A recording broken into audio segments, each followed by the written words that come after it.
today can be found in Matthew chapter 5, verse 7. Blessed are the merciful, for they will be shown mercy. Dear God, thank you for this wonderful morning. Thank you for this opportunity to listen to your words. Bless the preacher and the hearers that they may fully understand your words. Amen.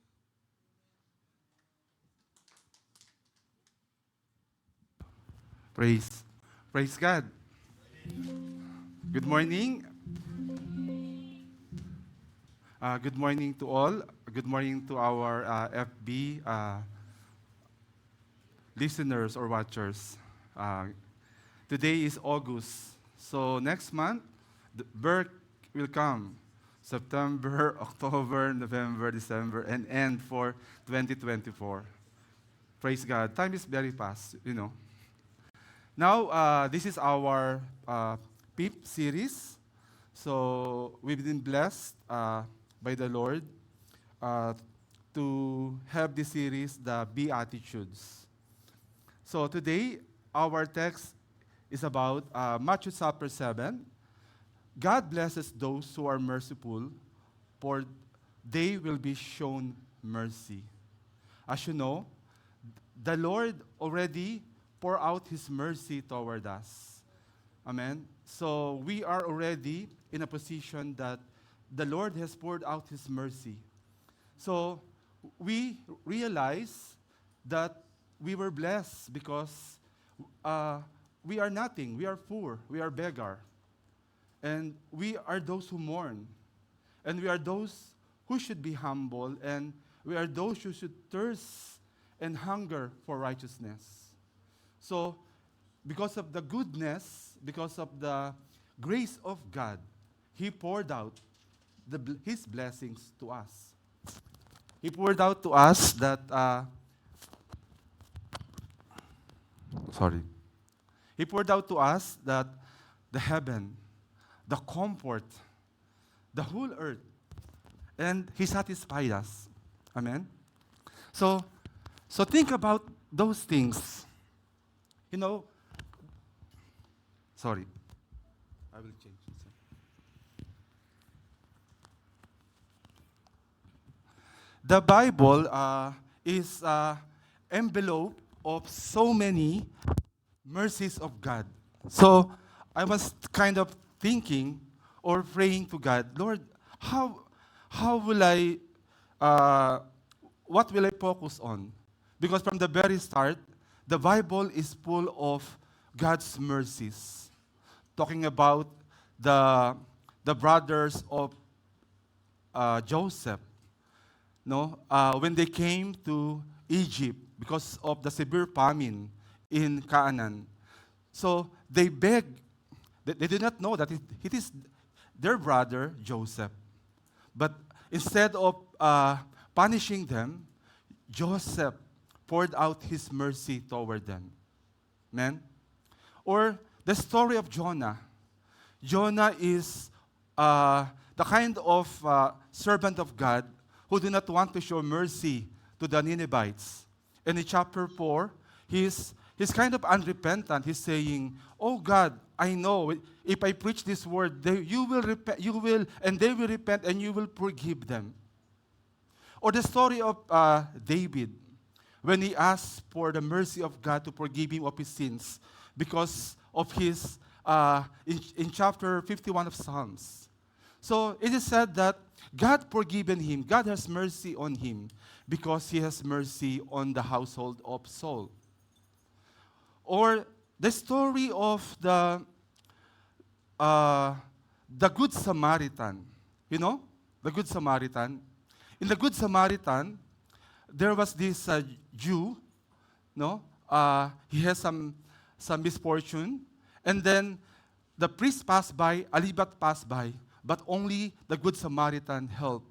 Only the Good Samaritan attended to his need. It's a kind of mercy between the Good Samaritan, a Samaritan who is outcast, and a Jew. So God is comparing the two. But now, I want to go back to this. I want to focus on, there's only one parable that the Lord given, and I think and I pray that it is fitting for this beatitude. Blessed are the merciful, for they will be shown mercy. Thank you, Lord, for you today. Thank you, Lord, for your goodness, Lord. Open our hearts. May your Spirit be upon us. May we realize, Lord, that we need your mercy. We need your grace. We are here because you poured it out to us, and we need it more and more, day by day, minute by minute, Lord. Because without you, Lord, we are nothing. Lord, make us realize and make us, Lord, celebrate because you are merciful toward us. Thank you, Lord, in the name of Jesus, our Lord. Amen. Amen. Let's focus our time today with this parable of the unmerciful servant. In Matthew chapter 18, 21 to 35, beginning, then Peter came to him and asked, Lord, how often should I forgive someone who sinned against me? 7 times? You know, all of us here, in one way or the other, someone might hurt us, someone might offend us, knowingly or unknowingly, and intentionally or unintentionally. Amen? So sometimes, deep inside us, we are affected, especially when we were wronged by those whom we love. Here, Peter is asking the Lord, Lord, how many times should I forgive someone who sins against me? Tradition of that time, that they can only forgive 3 times, and it's okay, it's enough, 3 times. But here, somewhat Peter is telling, I will double it plus 1. 3 plus 3 equals 6 plus 1. So I'm quite all right. So I go beyond the tradition. So I'm forgiving my brother or sisters who offended me 7 times. Because anyway, 3 times is only the limit in our tradition. So there's a kind of boast, no, for Apostle Peter that time, thinking that if he forgive a brother or a sister who offended him 7 times, then he passed. But look at the answer of our Lord Jesus Christ. The next verse.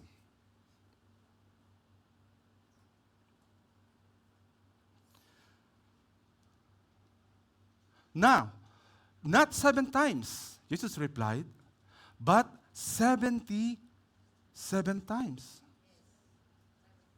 What does mean? Wow, 7. Perfect. God's number is perfect, actually 7. But you will imagine, Jesus Christ said, 7 times 7 is 490. You come to reach a person who offended you 490 times, and that's the limit. So if he reached 490 times, how many, meaning to say every day your brother and sister will offend you, and it's kind of 1 year and a half, it's over, and you will no longer forgive him. No. It's kind of saying we have to forgive our brothers or sisters indefinitely. No counting. No accounting. We are not to account the mistakes of our brothers and sisters. This is the message here. We have to forgive everyone. Amen? Again, being forgiveful is a battle, we know. But we have to take it in a position that God has forgiven us. God has been gracious to us. God has been merciful to us. So, because of that, we also can be gracious. We also can be forgiving. We also can be merciful towards our brothers and sisters. Amen. This is not me. This is what the word is saying.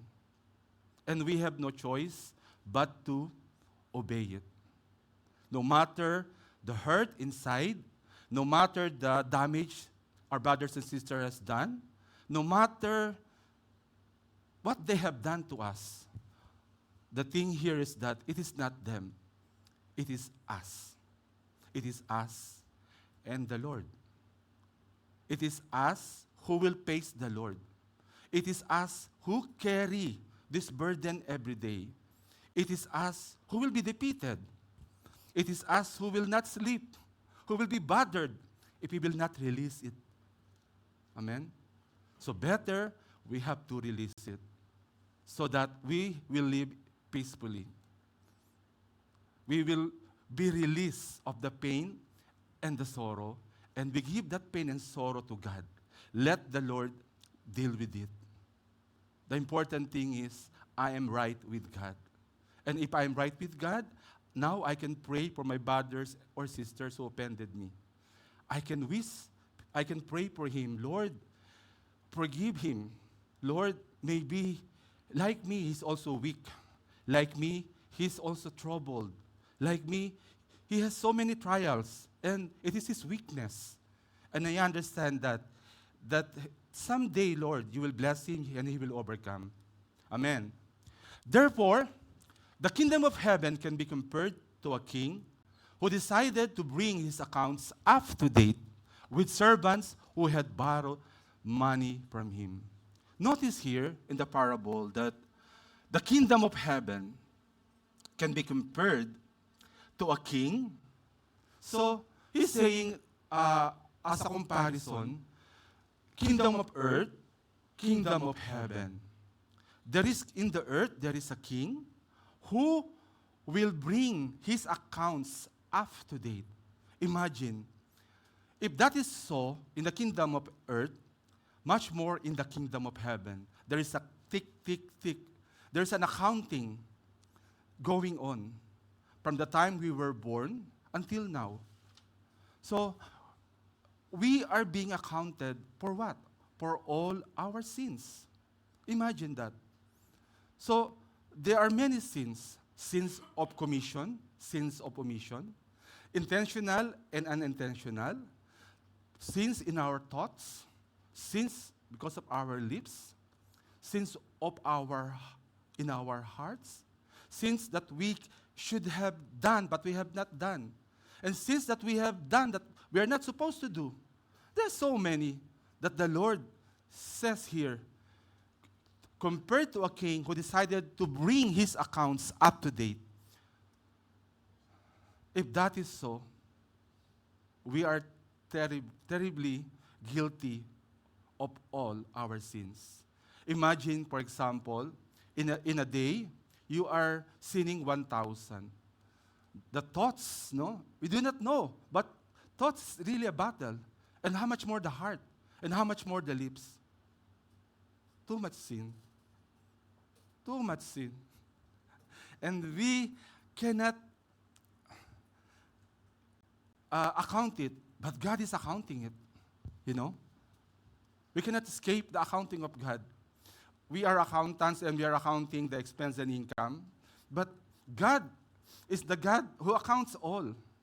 Those who are hidden, He can see.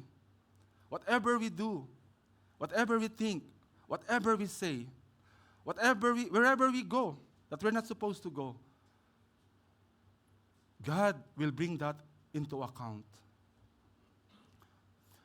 Verse 24, in the process, one of his debtors was brought in who owed him millions of dollars. Millions of dollars. In other translation, it talks about 10,000 talents. 10,000 talents, they say, 1 talent is equals to 6,000 dinar. And 1 dinar is equals to 1 day's wage. And if 1 dinar is 1,000 days' wage, okay, and 60,000 dinars, okay, he owes 1 talent, and this man owns 10,000 talents. So all in all, it will be 60 million days he must labor to pay off his debt. 60 million days. Or 166,666.666 years before he pay off his debt. And imagine the Bible says that 2,000 years ago, Christ came and died on the cross. And now, 2024. And we have to pay our debt 166,666.666 years. How can we pay that? The 10,000 talents, the millions of dollars that we owe God, we owe the King. Therefore, we cannot. This is the accounting of our sins. If you will account your own sin per day, times the number of years now, how many do you think is your sins? Do you think by doing good works you will be saved? Of course not. By doing good things to others? Of course not. Praise be to God that God has forgiven us of our sins through our Lord Jesus Christ. Amen? Amen? Amen. Because we can never pay our sins. It's impossible. It's impossible. We are guilty of our sins. And we should be penalized for it. But he couldn't pay, so his master ordered that he be sold. Wow. Along with his wife and his children and everything he owned to pay the debt. Tradition that time is that you can be sold because you are only a slave anyway. All your property will be taken along with your wife and your children, and he'll be sold to pay off all your debts. But this servant cannot pay because, as we said, 10,000 talents, he needs to labor 60 million days of labor. Very impossible. But look at what the king did. But the man fell down before his master and begged him, "Be patient with me, and I will pay it all." It can never happen. We cannot pay our debts. This is us begging our master to forgive us of our sins. And we have no choice but to do this.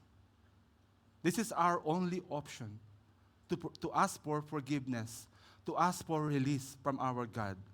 And praise be to God for this verse 27. Then his master was filled with pity for him, and he released him and forgave his debt.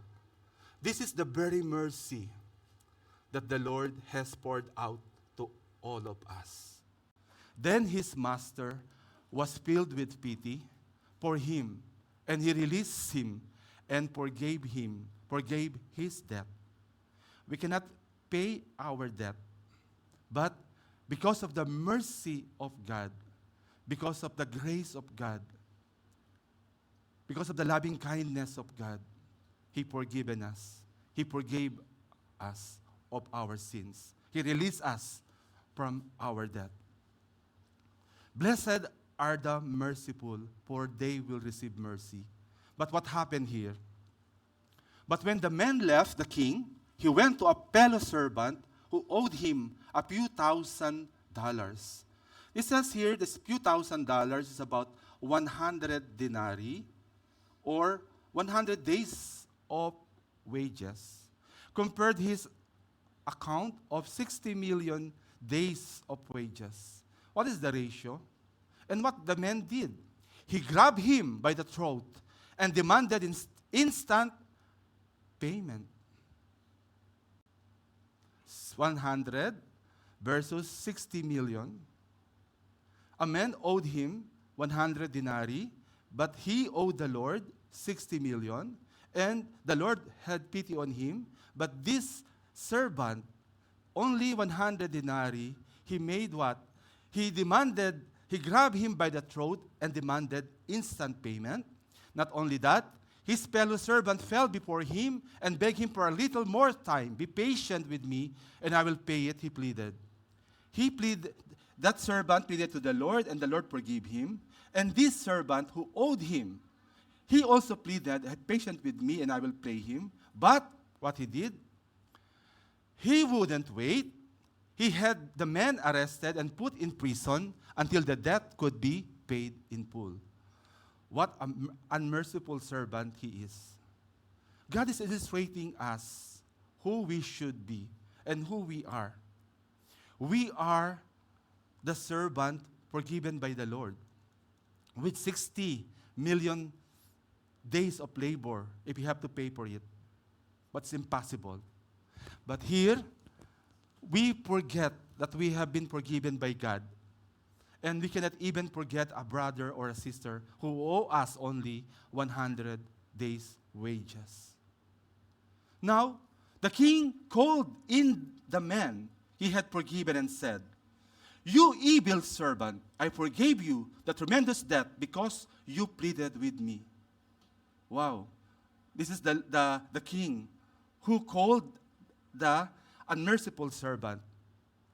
So, there's a accounting back because he did not write off the man's debt, or he did not help him, or he did not postpone that debt. And he imprisoned that man for 100 dinars. Then the king recalled his mercy toward this man, this servant. So he must face God. Shouldn't you have mercy on your fellow servant, just as I had mercy on you? So the mercy of God to us is also counter-measured on our mercy toward others. We receive the mercy of God, and we have to extend this mercy toward others. If God is considerate to us, we must be considerate to others. If God is forgiving to us, we must be forgiving to others. If God pardoned us, we must also pardon others. This is not me, this is His word. And we have to obey His word. Then the angry king sent the man to prison to be tortured until he had paid his entire debt. So that unfaithful, unmerciful servant was made to account for his debt because of his being unmerciful toward his fellow servant. This is the message of the word. That's why we said, "Blessed are the merciful, for they will receive mercy." So if they are not merciful, they will not receive mercy. But if because we have received mercy from God, that is the foundation, that is the foundation of us being merciful toward others. You cannot be merciful toward others if you yourself did not experience the mercy of God. But we all experience the mercies of God. We have offended God in tremendous ways. And God has extended His mercy toward us.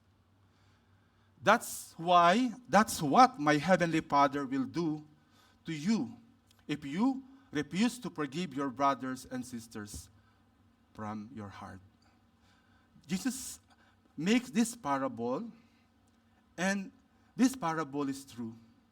This parable is, He says here, if you refuse to forgive your brothers and sisters, what now? From the money? No.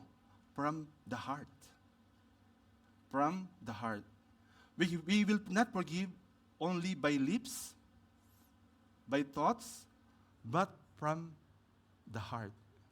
It's hard, but the Lord Jesus Christ demonstrated it to us, and we have no option, being a follower of Jesus Christ, to follow His example. We must forgive, we must have mercy on those who offended us from our heart. Amen? Amen. Lessons. We all committed sins that are beyond repayment. All of us. We're all guilty. There is no one righteous. For everyone has sinned, we all fall short of God's glorious standard. And we are guilty, and therefore, death is before us. There is no other option. We are hopeless without God. We are hopeless without the Lord Jesus. Our destiny, our default is hell. when the time comes. And I will forgive their wickedness, and I will never again remember their sins. This is on account of Jesus Christ, that if we receive Him as Savior and Lord, He will forgive us our sins, the past, the present, and the future.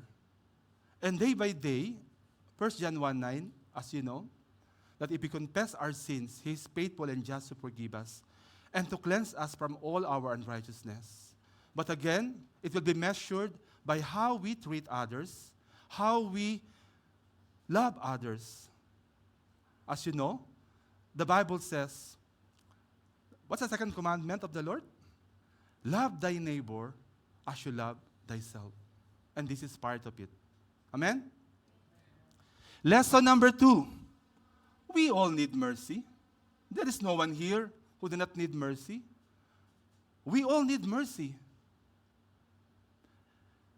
And we pray to God to pour out His mercy. Not only mercy, His grace, His love, His favor, His loving kindness, everything, all the blessing that God can pour out to us. Has God forgotten to be gracious? Has He slammed the door on His compassion? This is the time when they were questioning God because there is no answer to them. Did God forgotten to be gracious? No, you know there is a time in your life that you will say this because as you pray and pray, seems to be no answer. Hear me, O Lord. Hear my mercy. Have mercy on me. Help me, O Lord.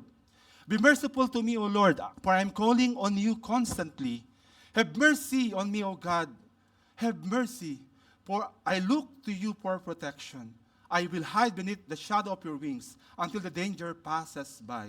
This is the cry of the psalmist to God for mercy. And in Luke 18:13, but the tax collector stood at a distance and dared and not even lift his eyes to heaven as he prayed. Instead to beat his chest in sorrow, saying, "O God, be merciful to me, for I am a sinner." We are all sinners. We are all in need of His mercy. We are all in need of His grace. Lesson number 3, God has canceled our debt. Praise God. Amen? Praise God that He has canceled our debt. Debt that we cannot never repay. Can you repay your debt? I cannot pay my debt. We cannot hide from God. He knows us. He knows everything about us. We can pretend. We can be a hypocrite.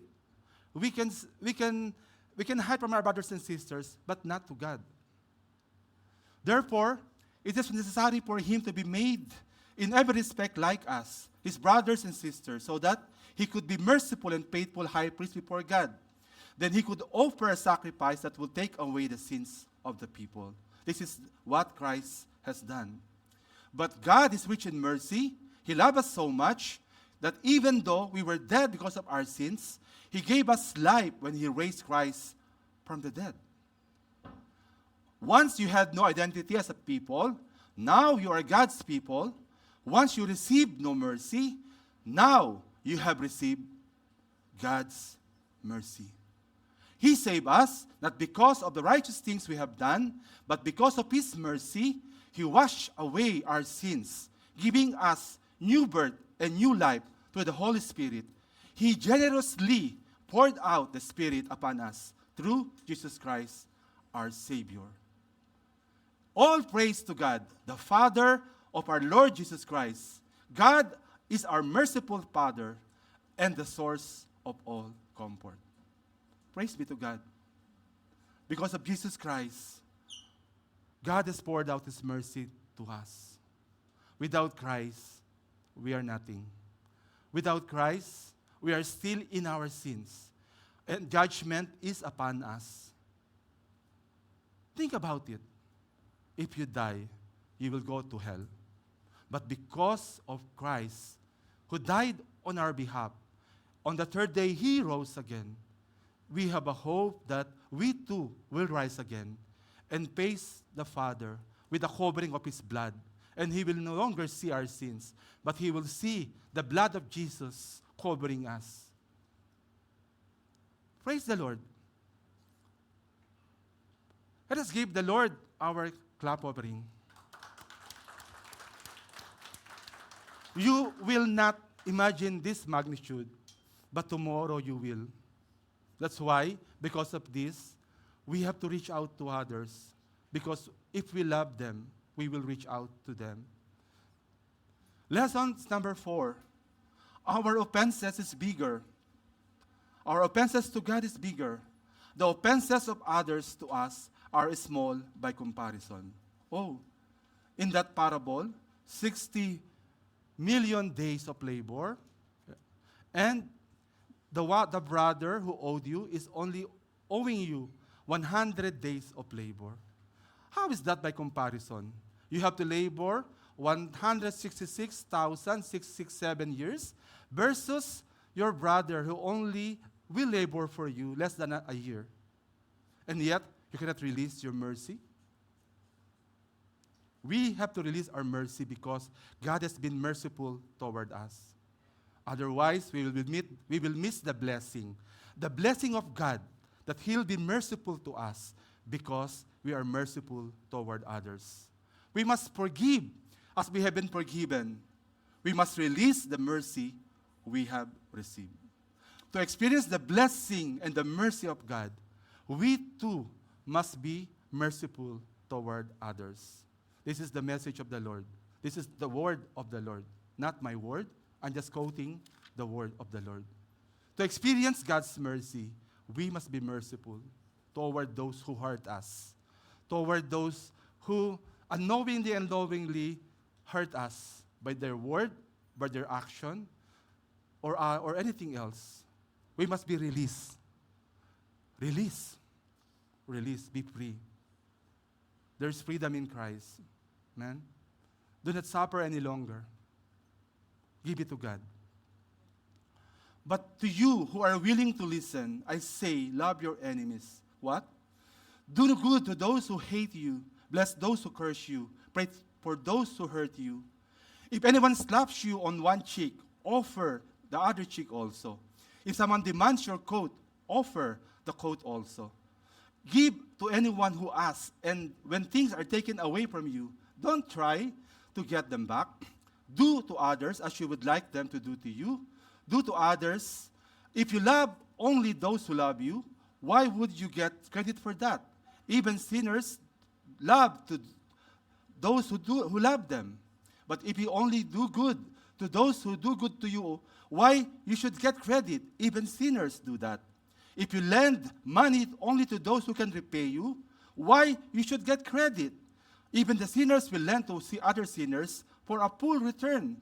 Love your enemies. Do good to them. Lend them without expecting to be repaid. Then your reward from heaven will be great. And you will truly be acting as children of the Most High, for He is kind to those who are unthankful and wicked. This is the word of Jesus Christ. Imagine, love the enemies. How can you love the enemies? We cannot. But because of the grace of the mercy of God, we have to love our enemies. Even though they hurt us. Oh Lord, you said, love my enemies. Lord, I cannot. No, love your enemies. You must be compassionate, just as your Father is compassionate. Lord, they're too much abusive. Love your enemies. Just say, love your enemies. Love your enemies. We have no choice but to love our enemies. Pray for them. Pray for them. Forgive them. Okay? Amen? Amen. Lesson number 6. If we will not forgive, we will be punished. If we will not be merciful, we will not be shown mercy. Do you want to miss that? Do you want not to be shown mercy? Oh, I want to be shown mercy. I want to be forgiven. Then forgive. Then be merciful. That's the formula. There's no other way. But that's it. Period. God blesses those who are merciful, for they will be shown mercy. There will be no mercy for those who have not shown mercy to others. But if you have been merciful, God will be merciful to you when He judges. Again, there is a judgment time. We will all take into account of the things we have done, of the things we have not done, of the things we have said, of the things in our thoughts, of the things in our hearts. Everything, God will give an account of all that everything will be accounted. And God is a great accountant. He will not miss any entries. May God give you more and more mercy, peace, and love. Amen? Lord, thank you so much for your goodness. Thank you so much for your loving kindness. Lord, we need your mercy. We need your grace. We need your love. Help us to release it, Lord, to our brothers and sisters. We know, Lord, that it's so hard to release it. But because you release it to us, we will also release it, Lord, for us to be free, for us to obey, because this is your command to us. Blessed are the merciful, for they will receive mercy. We need your mercy, Lord. Thank you, Lord, for your word. Thank you, Lord, for your grace. In the name of Jesus, our Lord. Amen. Praise God.